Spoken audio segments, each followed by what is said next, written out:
Bonsoir à tous, bienvenue à ce flash d'information.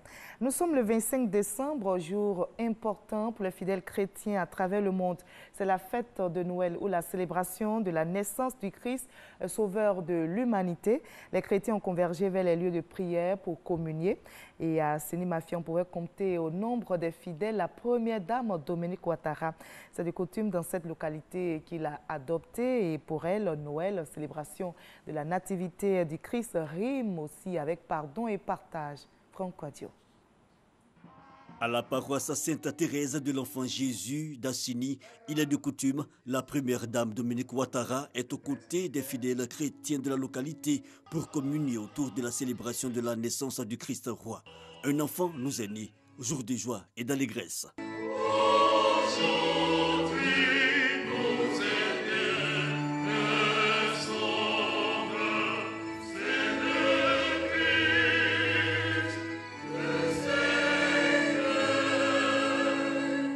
Portés par le cœur, les pensées sont unies par l'esprit de Noël.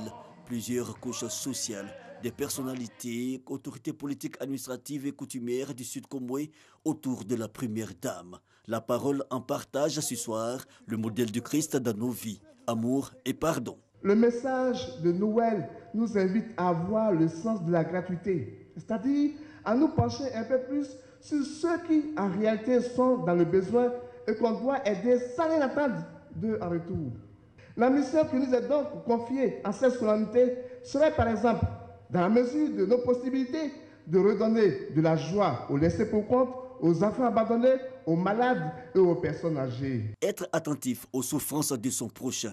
L'essentiel du message, la première dame Dominique Ouattara y adhère. C'est une notion très importante et plus que jamais en cette période de Noël, il faut vraiment le faire, c'est-à-dire partager avec tous ceux qu'on peut. Nous venons d'assister à une très belle messe à la paroisse d'Assini, comme je le fais chaque année, et je voulais vous dire que je souhaite à tous les Ivoiriens et les Ivoiriennes et aux personnes qui vivent dans notre pays une belle nuit de Noël et également de belles fêtes de fin d'année.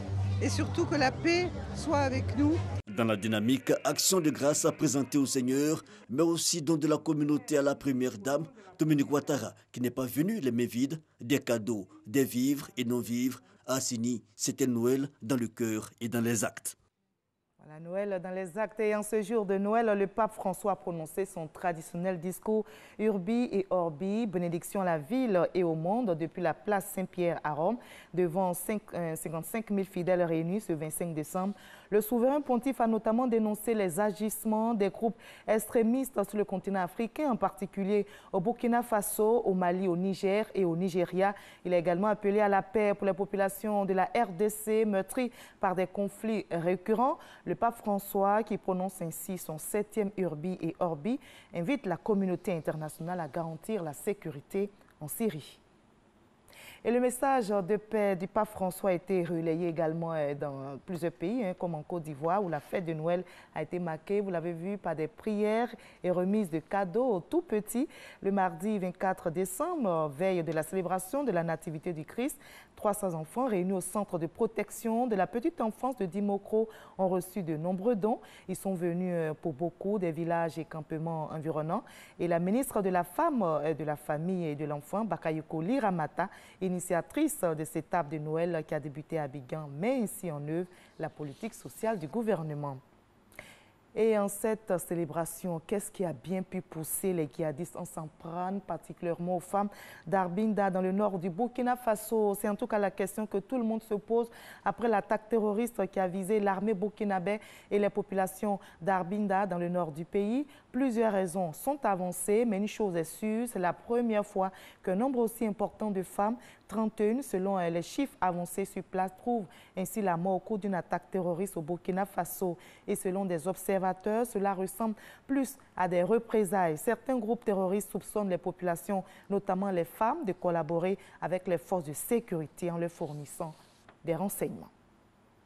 La fête de Noël a été aussi entachée du côté de Hong Kong. La trêve de Noël a été très relative où les forces anti-émeutes sont intervenues cette nuit dans des quartiers commerçants de l'île. Des manifestations sporadiques ont eu lieu aujourd'hui même avec des manifestants déguisés en Père Noël. Les manifestants, je rappelle, protestent notamment contre les extraditions vers la Chine.